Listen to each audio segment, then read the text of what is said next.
The day I read my parents' will and saw they'd signed every last thing over to our cousin, the one they always showed off as their real kid, I quietly stopped paying their house and living expenses. A few weeks later, my mom fired off a text.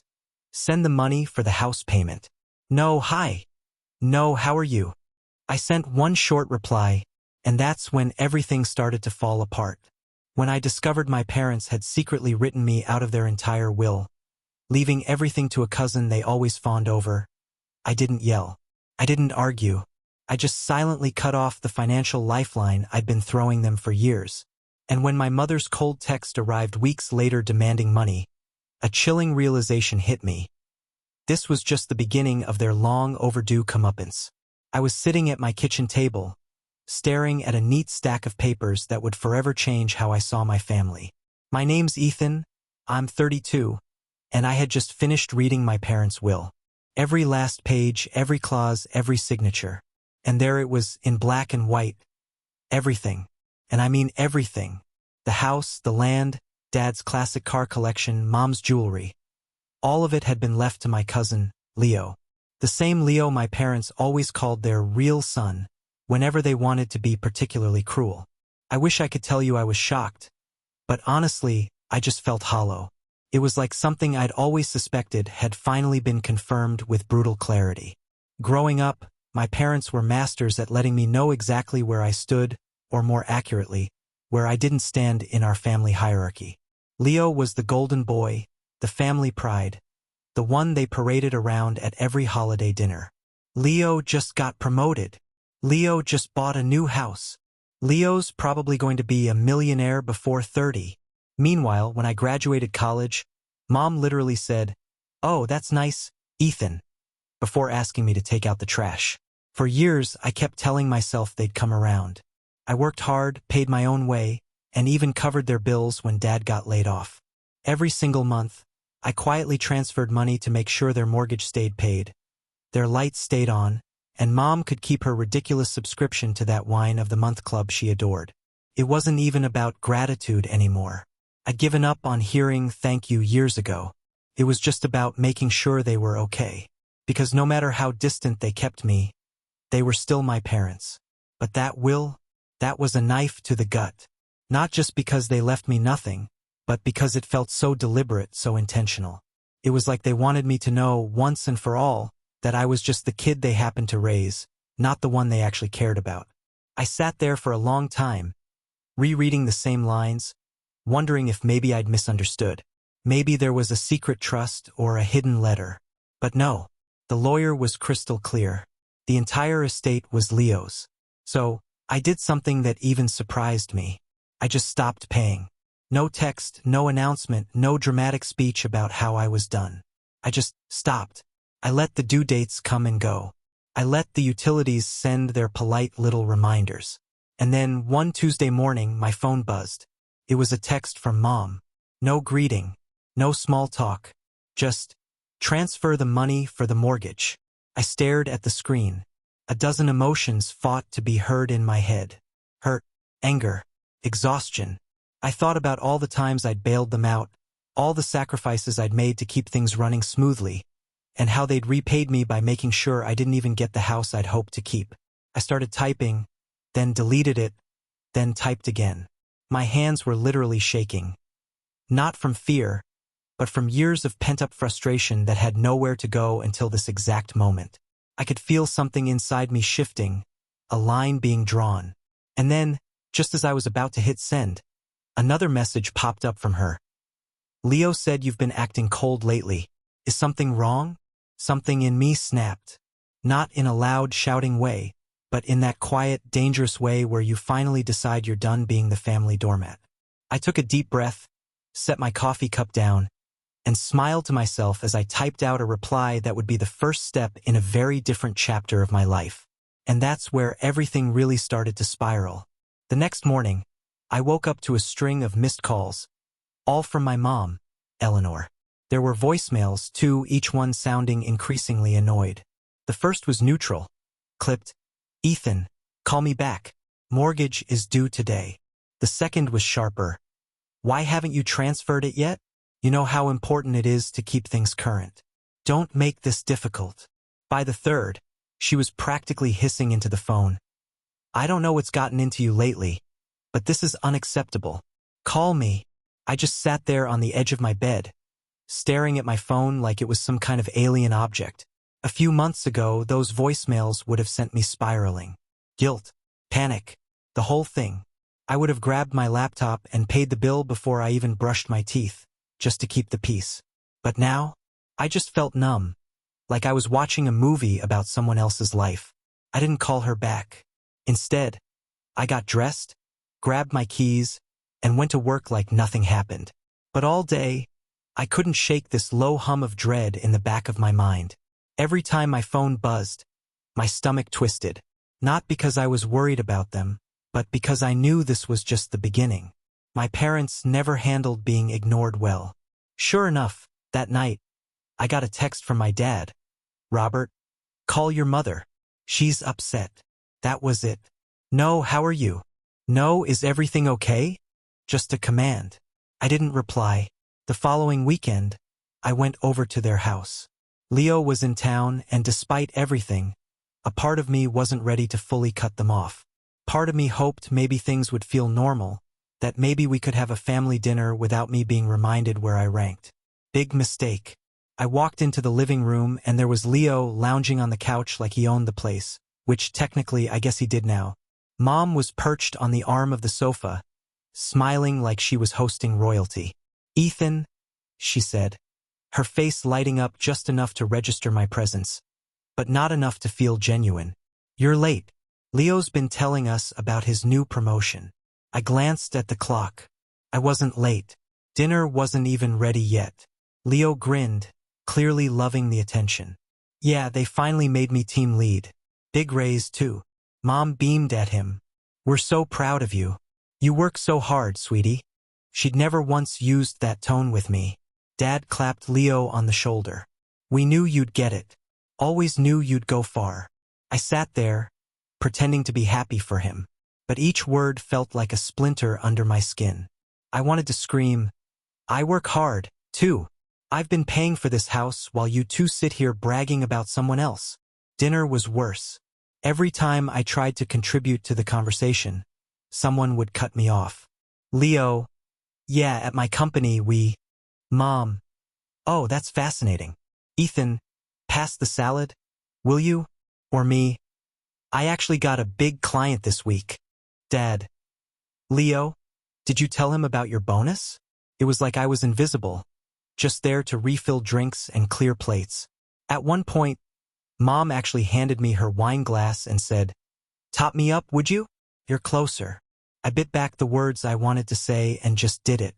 After dinner, we were sitting around the table when Mom suddenly dropped it. By the way, Ethan, the electric bill came in. I went ahead and paid it this time, but you'll need to reimburse me. You know, we can't let it get behind. I just stared at her. You paid it. Yes. Her tone was sharp now, like she was scolding a child. And frankly, I don't know what this little phase is about, but it needs to stop. We have responsibilities, Ethan. This is a family home.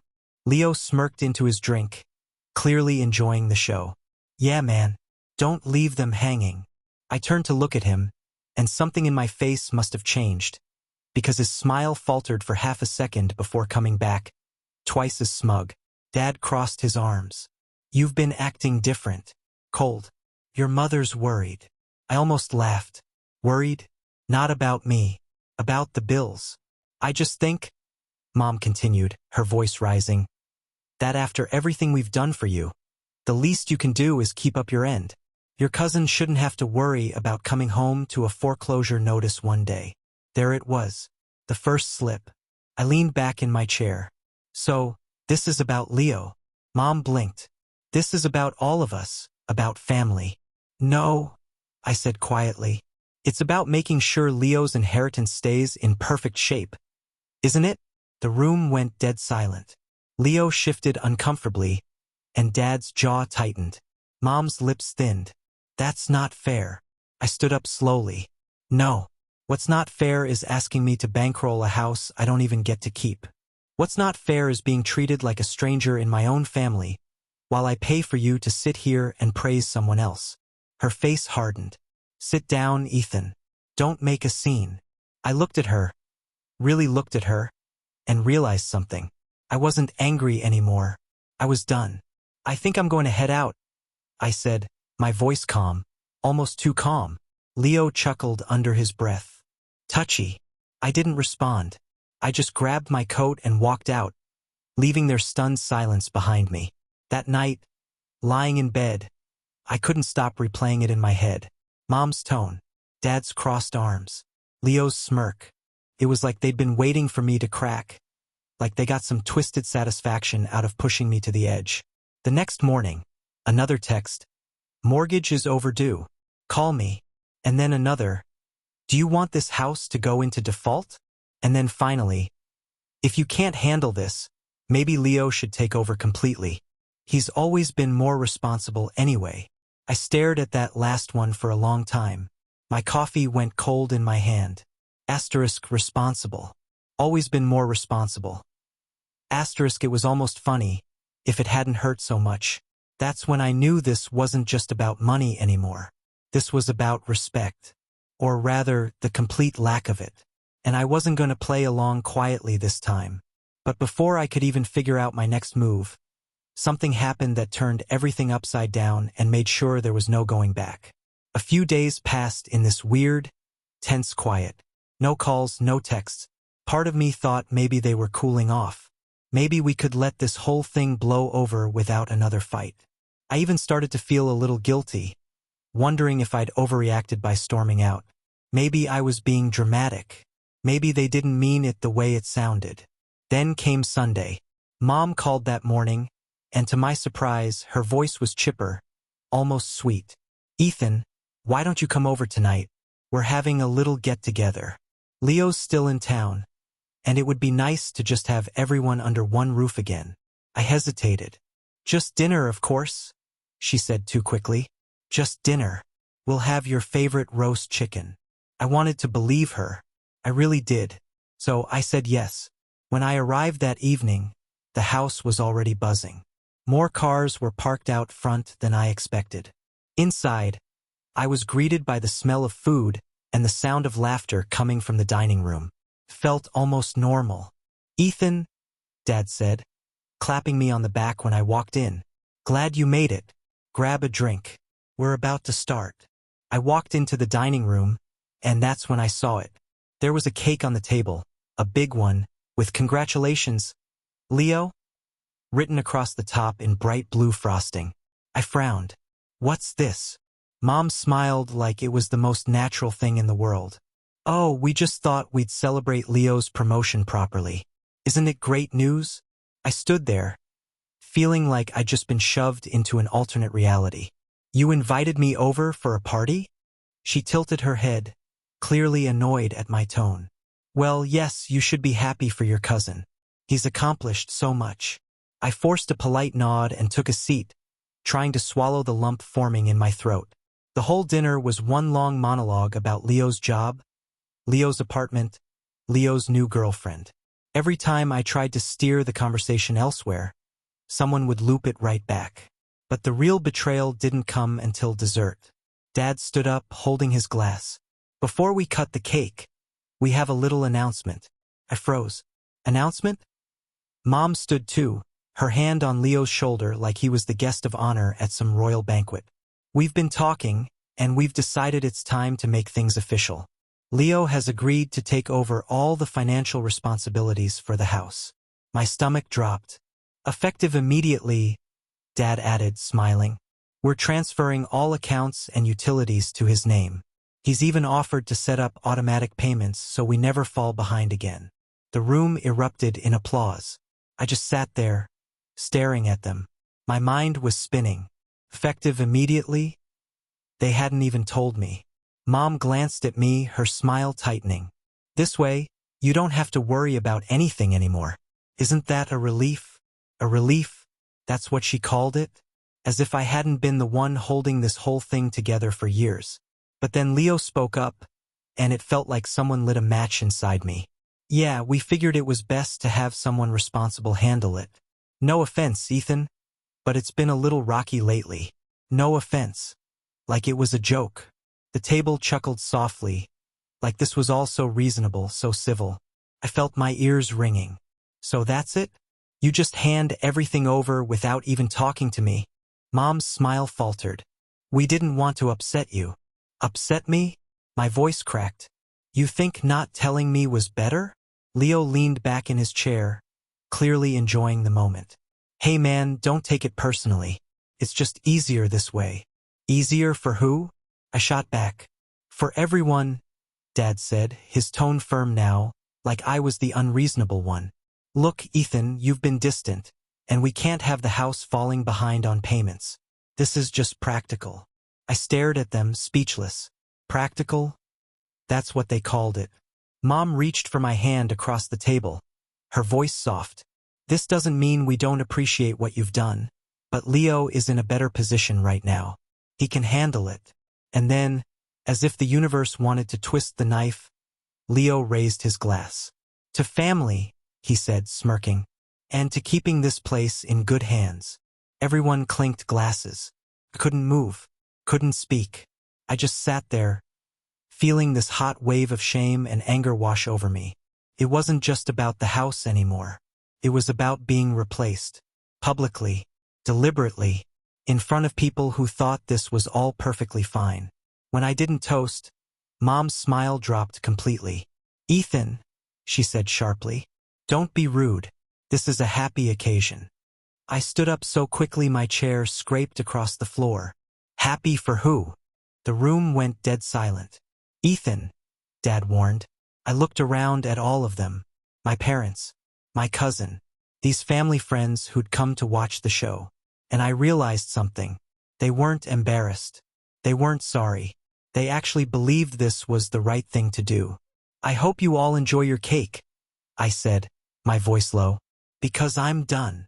I turned and walked out before anyone could stop me. Outside, the cold air hit me like a slap. I stood there on the porch, shaking. Not from the chill, but from everything boiling under my skin. Humiliation, heartbreak, rage, all of it crashing over me at once. I drove home in silence, gripping the wheel so hard my knuckles turned white. When I got inside, I just stood in my dark living room, staring at nothing, feeling the weight of what had just happened settle over me. This wasn't just a snub. This was deliberate, calculated. And for the first time, I felt something I hadn't let myself feel before. I wanted them to regret it. Not just tonight. Not just tomorrow. I wanted them to feel it. And I knew deep down, this wasn't the last move I was going to make. I didn't sleep that night. I didn't even try. I just lay there on the couch, staring at the ceiling as shadows from the street light outside crawled across my living room walls. It was quiet, the kind of quiet that's so heavy it almost feels like it's pressing down on you. At around 2 in the morning, I got up and made myself a cup of tea, even though I don't really drink tea, and sat at the kitchen table where I'd first read the will. The papers were still there, in a neat little stack like they were mocking me. I pulled them closer, scanning the words again, even though I already knew what they said. Asterisk everything to Leo. Every last thing. Asterisk I don't know how long I sat there, but at some point, I found myself scrolling through old photos on my phone. Holidays, birthdays, random backyard barbecues. There was one picture from a few years back. Dad at the grill, Mom holding a glass of wine, Leo with his arm around my shoulders. We were all smiling. I stared at it for a long time, my throat tight. I remembered that day. I'd paid for all the food for that barbecue. Mom had told me I should, since I was the one without kids or a mortgage, and I'd done it happily. It hit me then just how much of myself I had poured into this family. My time, my money, my energy, and how little I'd ever asked for in return. Just a bit of respect, a thank you here and there, a place at the table literally and figuratively. And instead, I'd been replaced. By morning, I felt like I'd been hollowed out. I went through the motions of my day, went to work, answered emails, sat through meetings, but everything felt distant, muted. People asked me if I was okay, and I just smiled and said I was tired. That weekend, I stayed home. I didn't answer calls, didn't reply to texts. I just let the phone buzz and buzz until it went silent. At one point, I heard my parents' voices outside my apartment door. Mom's sharp, Dad's low and stern. But I didn't open it. I sat perfectly still until they left. Later that night, I got a text from a family friend. "Hey, are you okay? Heard things got pretty tense the other night." I stared at it, feeling my chest tighten. They were already talking about it. The thought of being the subject of whispered conversations over brunch tables made me feel sick. A couple of days later, I went to the grocery store and saw Leo in the parking lot. He was laughing with someone on the phone, and I swear I heard him say, "Yeah, he totally lost it. You should have seen his face." He didn't see me. I got back in my car and drove away without buying a thing. That night was the worst. I sat on the edge of my bed with my head in my hands, feeling like I was back in high school, like I was 16 again, being told for the 100th time that Leo was just more responsible, more mature, more successful. Except this time it wasn't just words. This time they'd acted on it. They'd taken my effort, my sacrifices, and written me out of the story completely. I'll admit there was a moment where I wondered if I should just cave. Call them, apologize, beg to be included again, pay the mortgage like nothing happened, keep the peace. But then I remembered the look on Mom's face at that table. Not guilty, not even conflicted, proud, smug, almost like she thought she'd finally solved me. And something in me hardened. I started cleaning my apartment, not just picking up, but really cleaning, throwing out old junk, boxing up things I didn't need. It wasn't anger exactly. It was something quieter, like I was stripping away the last bits of my old life, preparing for, I didn't even know what yet. One night, I sat down with a notepad and started writing. At first, it was just a list of bills I'd covered over the years just to see how much it added up to. Then I started writing down memories. The Christmas when they spent twice as much on Leo as on me. The time they forgot to invite me to a family vacation because they assumed I wouldn't want to come. The night Mom told me she wished I'd turn out more like Leo. By the time I was done, I had several pages filled. I stared at them for a long time. For the first time in days, I felt something other than sadness. It was still pain, yes, but now it had an edge, a direction. I wasn't ready to act yet, but I could feel the first flicker of resolve, the tiniest spark of something that would eventually turn into fire. I tucked the pages into a drawer, turned off the light, and lay in bed. For the first time that week, I slept. Not well, not deeply, but enough. And when I woke up the next morning, I knew I wasn't going to stay at the bottom forever. I was going to climb out. Quietly, carefully, and when I did, I wasn't going back. The morning after I wrote those pages, something shifted. It wasn't dramatic. No thunderclap, no epiphany. But it was enough. I woke up earlier than usual, sat at the edge of the bed, and just breathed. My chest still felt heavy, but it wasn't crushing me anymore. I started small. I made breakfast, a real one, not just coffee and whatever was in the fridge. I put on clothes that weren't just the same hoodie I'd been living in for days. I opened the curtains and let the sunlight in. Felt strange, but good. Like my apartment was mine again, instead of a cave where I hid from the world. That week at work, I threw myself into projects like I hadn't in months. Instead of clocking in and zoning out, I stayed late. Polished presentations. Volunteered to take the lead on something my boss had been struggling to assign. My coworkers noticed. "You seem different," one of them said as we were leaving one night. "Better different?" I asked. She smiled. "Yeah, like you care again." That stuck with me. By the end of the month, I'd closed 2 new clients and gotten a quiet nod of approval from my boss. The kind that usually meant good things at review time. My paycheck reflected the change, too. I took some of that money and started looking for a new place. My apartment wasn't bad, but it felt too close to everything, too close to them. I needed space, a fresh start. After a few weeks of searching, I found it. A loft apartment across town, tucked away in an old converted factory building with exposed brick walls and tall windows. The rent was higher, but with my new workload and income, I could afford it. Moving day felt like shedding a skin. I packed up everything in silence, loading box after box into the back of a rental truck. And with every trip down those apartment stairs, I felt lighter. When I turned in my old keys, I didn't look back. The first night in the new place, I didn't even set up a bed. I just lay on the floor, staring up at the ceiling, smiling like an idiot. The air felt different here. Quiet, yes, but not suffocating. I started rebuilding my life piece by piece. I joined a gym for the first time in years. First, I hated it. I felt awkward and out of place, fumbling through routines while everyone else seemed to know exactly what they were doing. But after a few weeks, I started to notice changes. My posture was better. My sleep was deeper. I had more energy during the day. I started cooking more, too. Real meals, not just takeout or frozen dinners. There was something weirdly therapeutic about chopping vegetables, searing chicken, and sitting down to a dinner I made for myself. On weekends, I took long walks around the city, finding coffee shops and bookstores I'd never noticed before. I started talking to people again. The barista who remembered my order. The guy at the gym who spotted me on bench press. The neighbor down the hall who always said good morning. Slowly, almost without realizing it, I built a little circle of support. One Friday night, I hosted a game night in my new apartment. Just a few friends from work, some snacks, music in the background. At one point, I caught myself laughing. Like, really laughing, the kind that makes your stomach hurt, and realized it was the first time I'd felt light in months.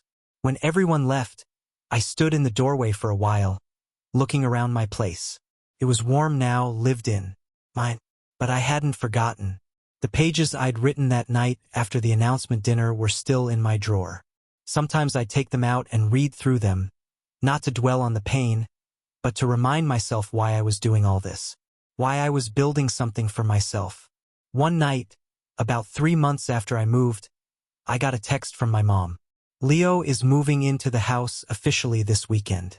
We'd love for you to come by and help him settle in. I stared at the message for a long time. Help him settle in. I put the phone down and went back to what I was doing. Working on a proposal for a client who could single-handedly double my annual commission if they signed. I didn't reply. By summer, things were moving fast. I got that client and with it came a raise, a big one.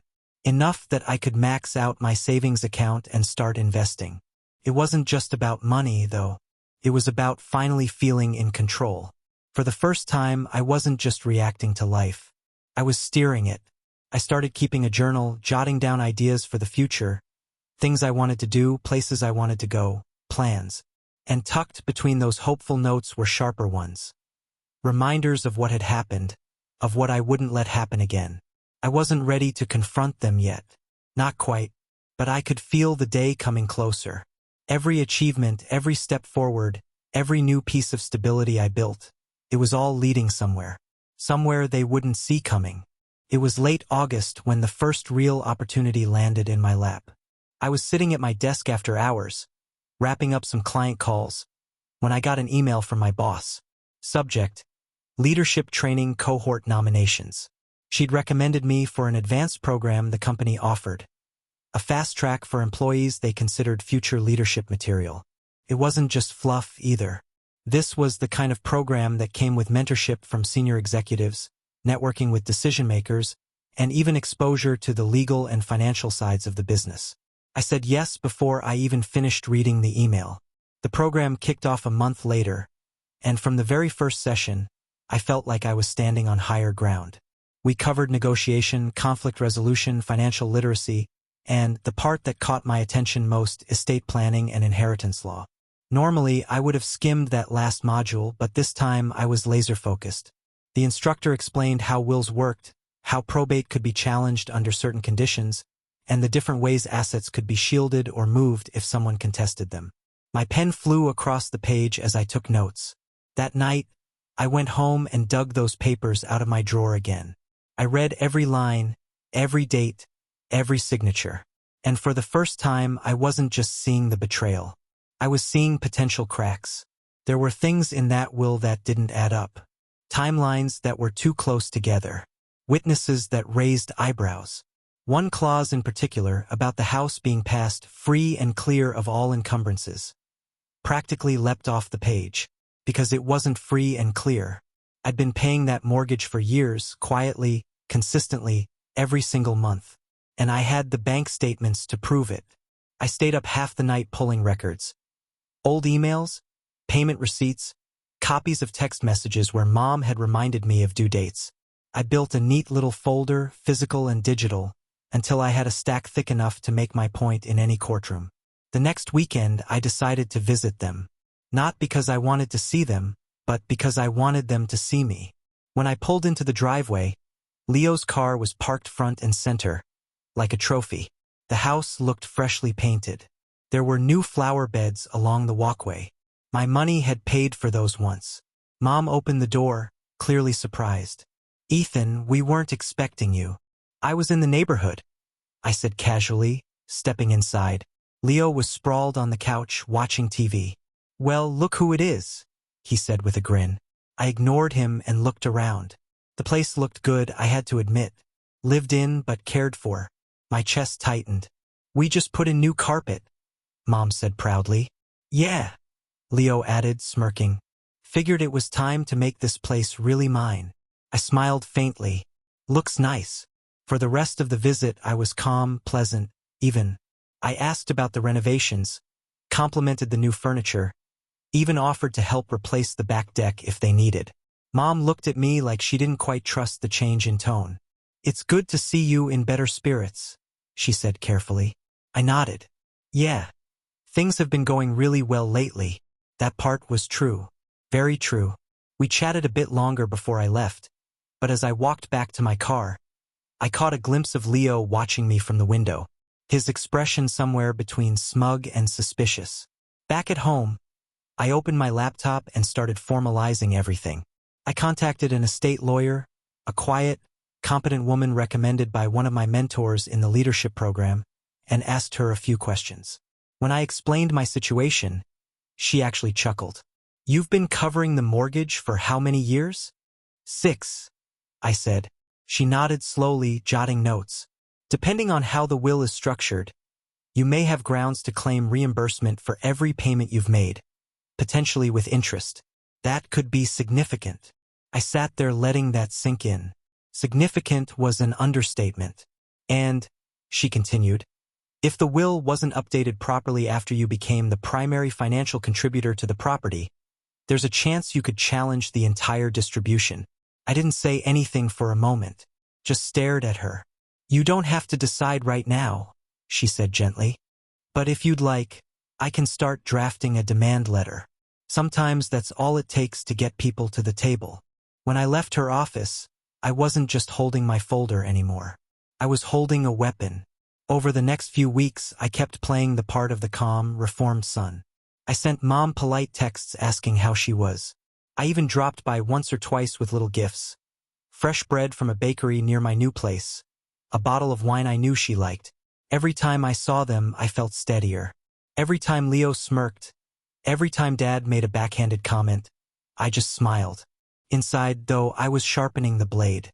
The last time I visited before everything started, Mom hugged me at the door. "It's so nice to have you back," she said warmly. I hugged her back, smiling over her shoulder. "I never left," I said quietly. But this time, I meant something very different. When I got home that night, I opened my laptop, clicked on the folder I'd built, and sent everything to my lawyer. Proceed. I closed the computer, leaned back in my chair, and for the first time since that dinner, I felt completely calm. Whatever was coming next, I was ready for it. 2 weeks later, my lawyer sent the letter. It was beautifully written, professional, measured, almost polite, but every line carried weight. It outlined every mortgage payment I'd made, complete with dates and amounts.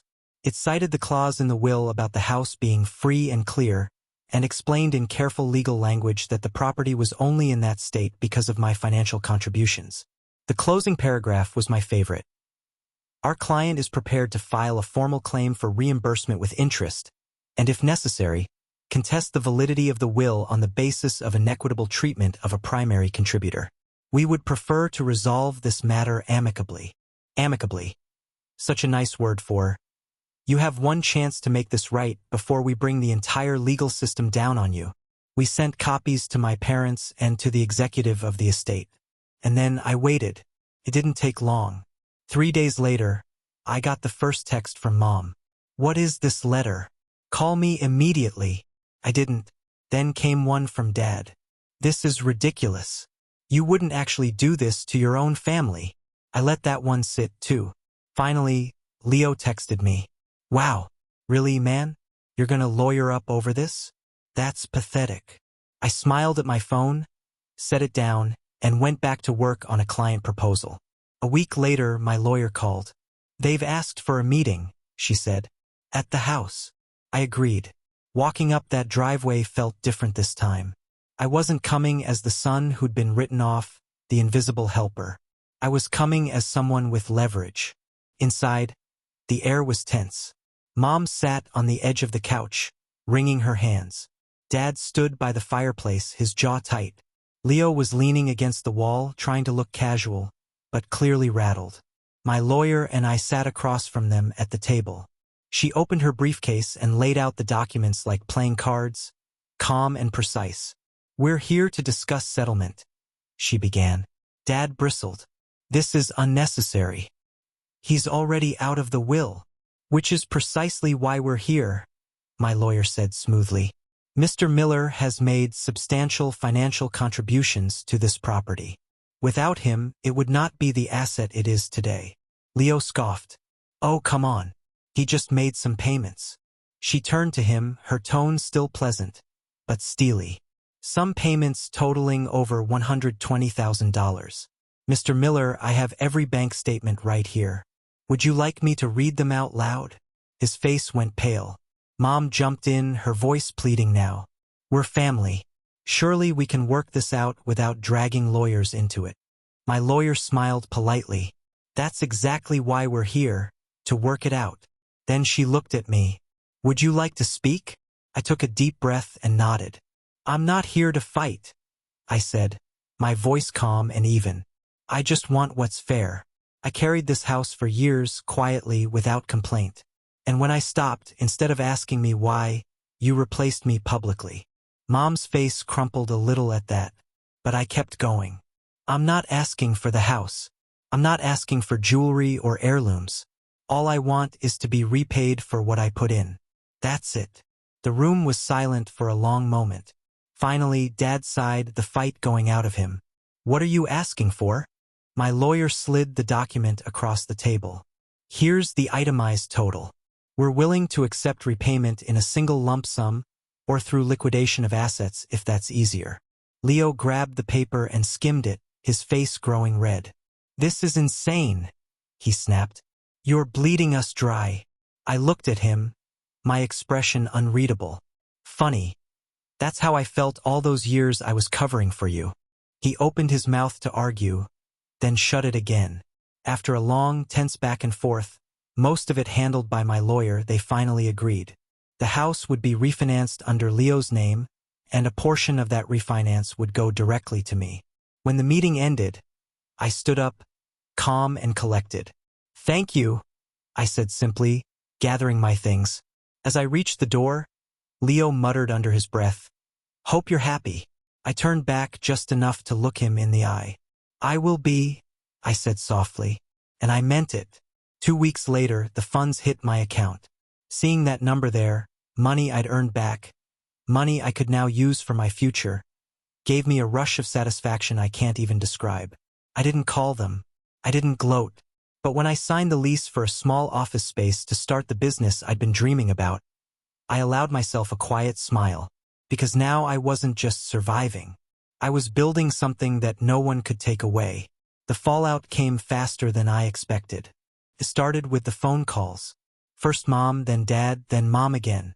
I didn't answer. Their voicemails were a strange progression. First pleading, Ethan, we just want to talk. Then defensive, you didn't have to go this far. Then almost accusatory, I hope you're happy now. Your father is stressed out and Leo is furious. I let them sit unheard. Then came the family ripple effect. A cousin texted me saying there was drama in the group chat. Apparently, Leo was furious about having to refinance and was ranting that I had bled him dry. Another relative chimed in to point out that I had, in fact, paid for the house for years, and maybe it was time someone acknowledged that. That message sparked an argument that apparently ended with Leo storming out of Sunday dinner. I stayed quiet, but the real fallout came a month later. I was sitting in my new office, a small but beautiful space with floor-to-ceiling windows that overlooked the city, when Mom showed up unannounced. She looked smaller somehow, like the last few weeks had worn her down. "Ethan," she said softly, standing in the doorway, "can we talk?" I motioned for her to sit. For a moment, she just looked around, taking in the space. The framed client contracts on the wall, the tidy desk, the faint hum of success that seemed to hang in the air. "You've built something here," she said finally. "I have." She swallowed hard. "We didn't mean to hurt you." I didn't reply. Her hands twisted in her lap. "Your father thinks you went too far, Leo. Well, he's angry. But I wanted you to know that I understand. You were right about all of it." That almost got me. Almost. But then I remembered her standing at that dinner table, her hand on Leo's shoulder, smiling like I was nothing more than a problem she'd just solved. "I'm glad you understand," I said finally, my voice calm. She looked at me for a long moment, her eyes glossy. "I miss you." I leaned back in my chair. "You miss who you thought I was. But that person doesn't exist anymore." Her face crumpled at that, but she nodded. "I suppose that's fair." When she left, I sat in silence for a long time, staring out at the city. A week later, I heard from my lawyer that the refinance had gone through. My reimbursement was officially finalized. And then, almost poetically, I got a text from Leo. "Hope you're proud of yourself. I had to cash out my bonus to cover this. You ruined my plans this year." I read it twice, then set my phone down. Because the truth was, I was proud of myself. Not just for winning, but for finally stepping out of the shadow they'd kept me in for so long. By Thanksgiving, I had no intention of going to the family dinner. But then a mutual cousin called and asked if I'd reconsider, said it might be good for everyone to clear the air. I don't know what made me say yes, but I did. When I walked in that evening, the room went quiet. Leo was there, sitting at the table with his arms crossed, looking like he'd rather be anywhere else. Mom smiled weakly. Dad gave me a curt nod. I sat down without a word. Dinner was awkward at first, full of stilted small talk and the sound of silverware clinking. Then, halfway through the meal, Leo put down his fork. "You got what you wanted," he said flatly. I met his eyes. "I got what was mine," he scoffed. "You're unbelievable." "Enough, Leo," Mom said sharply. "He's not wrong." That silenced him. The rest of the meal was quiet, but not tense. Just resigned, like everyone knew the hierarchy had shifted permanently. When dessert was served, I stood up. "Thank you for dinner," I said, my voice steady. "But I should be going." As I walked to the door, I felt all their eyes on me. And for the first time in my life, I didn't feel small. I didn't feel invisible. I felt free. I opened the door, stepped out into the crisp night air, and smiled to myself. Because this time, I wasn't walking away empty-handed. I was walking away on my own terms, and they knew it. And as the door closed behind me, one final thought hit me, clear and sharp, like the strike of a bell. I wasn't the forgotten son anymore. I was the one they'd never forget.